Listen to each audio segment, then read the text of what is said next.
इस बीच आपको एक बड़ी खबर बता दें, पीएम मोदी और सीएम योगी आदित्यनाथ की बैठक खत्म हो गई है। देखिए, करीब 1.5 घंटे से ज्यादा की मुलाकात रही और थोड़ी देर में जेपी नड्डा से मुलाकात के लिए सीएम योगी आदित्यनाथ जाएंगे। तो आपको बता दें कि आज राष्ट्रपति से भी सीएम योगी आदित्यनाथ की मुलाकात तय है।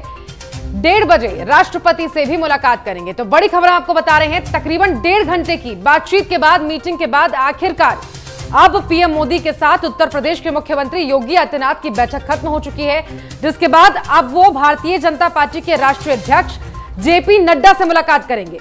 इसके बाद तकरीबन 1:30 बजे राष्ट्रपति से मुलाकात सीएम योगी आदित्यनाथ की होनी है। तो इस बीच आपको ये बड़ी खबर बता रहे हैं, जहां प्रधानमंत्री नरेंद्र मोदी के साथ उत्तर प्रदेश के मुख्यमंत्री योगी आदित्यनाथ की बैठक अब खत्म हो चुकी है। तकरीबन 1.5 घंटे बैठक चली, बातचीत हुई और इसके बाद अब मुख्यमंत्री योगी आदित्यनाथ राष्ट्रीय अध्यक्ष जेपी नड्डा से मुलाकात के लिए जाएंगे, जिसके बाद तकरीबन 1:30 बजे राष्ट्रपति से मुलाकात करेंगे सीएम योगी। तो आपको बता दें कि 2 दिन के दौरे पर योगी आदित्यनाथ दिल्ली हैं और ऐसे में आज दौरे का दूसरा दिन है योगी आदित्यनाथ के। यश शर्मा हमारे संवाददाता जुड़ गए हैं और ज्यादा जानकारी के साथ। यश, तकरीबन 1.5 घंटे के बाद प्रधानमंत्री नरेंद्र मोदी के साथ बातचीत के बाद बैठक आखिरकार खत्म हुई। क्या कुछ बातचीत इन 1.5 घंटों के दौरान की गई? क्या कुछ जानकारी मिल रही है इसे लेकर? बिल्कुल, देखिए, मुख्यमंत्री योगी आदित्यनाथ की बैठक प्रधानमंत्री नरेंद्र मोदी के साथ समाप्त हो गई। करीब 1 घंटे से ज्यादा ये बैठक चली और अब वो बीजेपी के राष्ट्रीय अध्यक्ष जेपी नड्डा के आवास के लिए निकल चुके हैं और तमाम जो कयास लगाए जा रहे थे कि किस तरह से विधानसभा चुनाव में संगठन और सरकार को, भले बात करें योगी सरकार की, और संगठन को किस तरह से साथ में लेकर एक पटरी पर चलना होगा, आने वाले विधानसभा चुनाव में किस तरह से काम करना होगा, मंत्रिमंडल में किस तरह से चीजों को लेना होगा, इसके चलते वो तमाम बातें, तमाम विचार विमर्श किया गया। इसी के साथ साथ कोरोना काल में जिस तरह से सेकेंड वेव भारत देश में चल रही है, उसको किस तरह से उत्तर प्रदेश सरकार ने संभाला, काबू में किया, और थर्ड वेव के लिए क्या कुछ तैयारी रहेगी, और आने वाले विधानसभा चुनाव में भी संक्रमण कम से कम करें ताकि जन से जन तक पहुंचा जाए, और इसी के साथ साथ बढ़ चढ़ के मतगणना भी की जाए। कहीं ना कहीं इन सभी विषयों पर पूरी तरीके से विचार विमर्श किया गया, लेकिन साफ तौर पर जो बात सामने निकल के आई कि मंत्रिमंडल को लेकर, विस्तार को लेकर, और इसी के साथ साथ संगठन, राज्य सरकार को किस तरह से साथ में चलना है, इसको लेकर पूरी तरीके से बात की गई। यश, प्रधानमंत्री नरेंद्र मोदी के बेहद करीबी माने जाने वाले AK शर्मा, जिनको हाल ही में मंत्रिमंडल में भी शामिल किया गया है, उनको बड़े दायित्व या बड़ी जिम्मेदारी देने की बात भी कही जा रही थी। क्या इसे लेकर भी कोई चर्चा इस बीच हुई? बिल्कुल, देखिए, प्रधानमंत्री नरेंद्र मोदी के काफी करीबी है वो, और इसी के चलते मंत्रिमंडल में भी उन्हें जगह दी जाने की बात की गई। और इसके साथ साथ जिस तरह से लगातार यही कहा जा रहा है कि ब्राह्मणों को एक तरह से एकजुट किया जा रहा है, क्योंकि जितिन प्रसाद को भी ज्वाइन किया, जितिन प्रसाद ने भी बीजेपी का दामन थामा है, और इसी के साथ साथ AK शर्मा को भी लिया गया है। तो कहीं ना कहीं नए चेहरे इस बार मंत्रिमंडल में देखने को मिल सकते हैं, और इसी के साथ साथ क्योंकि रिक्त स्थान को भरना काफी ज्यादा जरूरी है, और वहीं संगठन में भी नए चेहरे देखने को मिलेंगे। बड़ी खबर दर्शकों को बता दें कि अब प्रधानमंत्री से मिलने के बाद जेपी नड्डा के आवास पर, उनके घर पर पहुंच चुके हैं मुख्यमंत्री योगी आदित्यनाथ। अब उनके साथ बातचीत होगी, बैठक होगी। उसके बाद 1:30 बजे, तकरीबन 1:30 बजे राष्ट्रपति से मुलाकात मुख्यमंत्री योगी आदित्यनाथ करने के लिए जाएंगे। यश, अपनी बात पूरी कीजिए।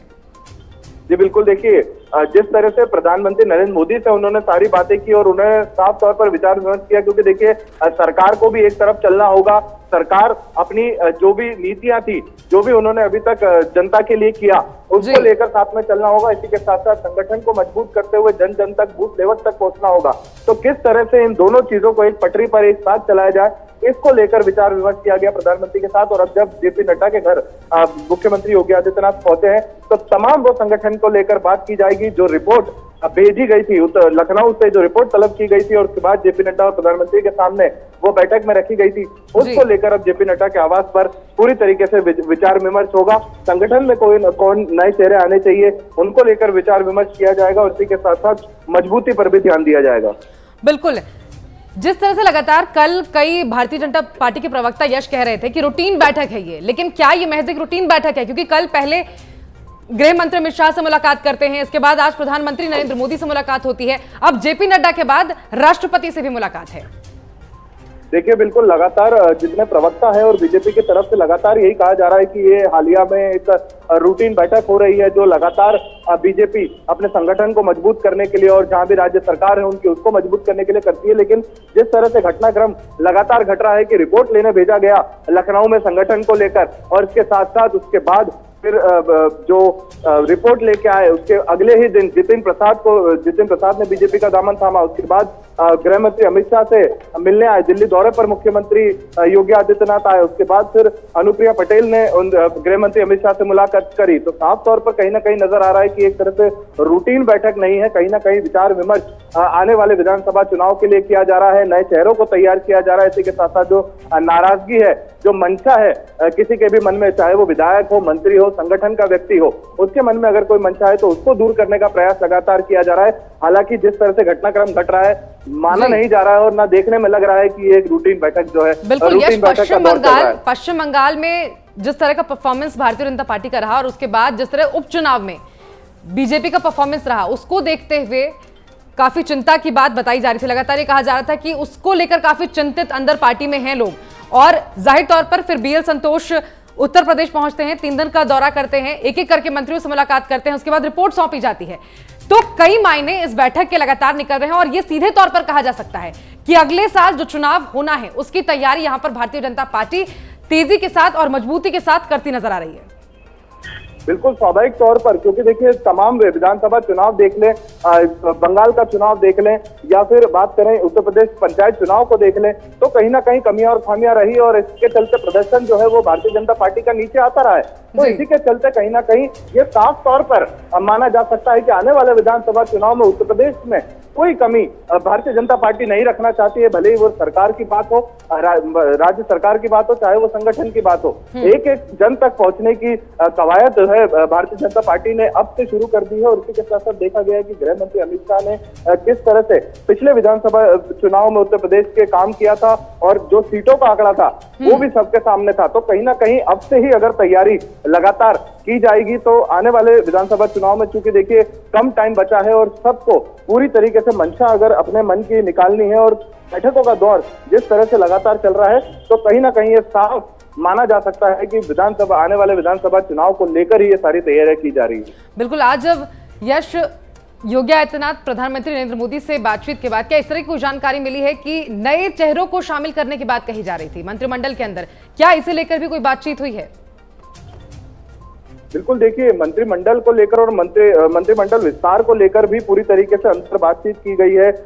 जो आर.के. शर्मा है उनका लगातार नाम सामने आ रहा है। उसी के साथ साथ जितिन प्रसाद भी अब भारतीय जनता पार्टी को ज्वाइन किए, तो क्या ऐसे भी कयास लगाए जा रहे हैं कि उन्हें भी मंत्रिमंडल में जगह दी जा सकती है। वहीं जो आम दल की नेता है अनुप्रिया पटेल, वो भी गृह मंत्री अमित शाह से मिली, तो लग रहा है कि उनके भी कई ऐसे नेता है जिनको शायद जगह देनी चाहिए, संगठन में हो चाहे वो मंत्रिमंडल में हो। तो ये सारी चीजों को देखते हुए ही कहीं ना कहीं पूरी तरीके से प्रधानमंत्री नरेंद्र मोदी के साथ बातचीत हुई। हालांकि प्रवक्ता और लगातार बीजेपी की तरफ से यही कहा जा रहा है कि रूटीन बैठक है, कई समय से अब वो दिल्ली का दौरा मुख्यमंत्री योगी आदित्यनाथ का हुआ नहीं था, मंत्रियों से नहीं मिले थे, प्रधानमंत्री से नहीं मिले थे, इसके चलते वो मिलने गए हैं। लेकिन आने वाले विधानसभा चुनाव जब इतना नजदीक है, उसके बाद जब ये बैठकों का दौर चल रहा है, तो साफ तौर पर देखने में आ सकता है कि पूरी तैयारियां जोरों पर भारतीय जनता पार्टी की तरफ से उत्तर प्रदेश में चुनाव लड़ने के लिए ही की जा रही है। बिल्कुल, चुनाव बहुत करीब है और ऐसे में जाहिर तौर पर जिस तरह से बैठकों का दौर चल रहा है, इससे ये माना जा सकता है कि अगले साल आने वाले चुनाव को लेकर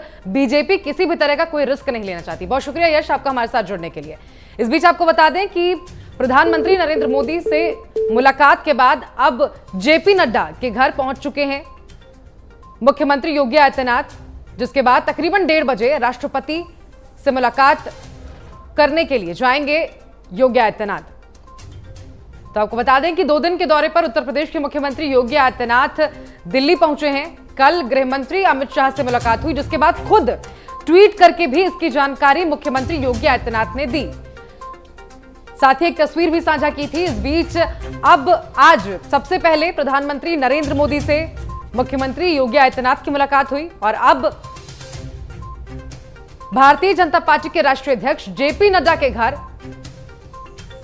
योगी आदित्यनाथ पहुंच चुके हैं मुलाकात के लिए, जिसके बाद तकरीबन 1:30 बजे राष्ट्रपति रामनाथ कोविंद से मुलाकात के लिए योगी आदित्यनाथ जाएंगे। तो आपको बता दें कि अगले साल चुनाव होना है। तकरीबन 8-9 महीने का वक्त अब चुनाव में बाकी है और ऐसे में इस चुनाव को लेकर भारतीय जनता पार्टी अपनी तैयारी शुरू कर चुकी है। ताबड़तोड़ इस दौरे और बैठकों से कहीं ना कहीं ये समझ सकते हैं अगले साल होने वाले चुनाव को लेकर बीजेपी किसी भी तरह का कोई रिस्क नहीं लेना चाहती है और ऐसे में अभी से चुनाव की तैयारी में बीजेपी लग गई है। 2 दिन के दौरे पर कल योगी आदित्यनाथ दिल्ली पहुंचे, जहां आज उनके दौरे का दूसरा दिन है। अपने दौरे के पहले दिन गृह मंत्री अमित शाह से योगी आदित्यनाथ ने मुलाकात की और अब आज सबसे पहले प्रधानमंत्री नरेंद्र मोदी से योगी आदित्यनाथ की मुलाकात हुई और अब भारतीय जनता पार्टी के राष्ट्रीय अध्यक्ष जेपी नड्डा के घर पहुंच चुके हैं उनसे मुलाकात के लिए, जिसके बाद तकरीबन 1:30 बजे राष्ट्रपति रामनाथ कोविंद से मिलने के लिए जाएंगे।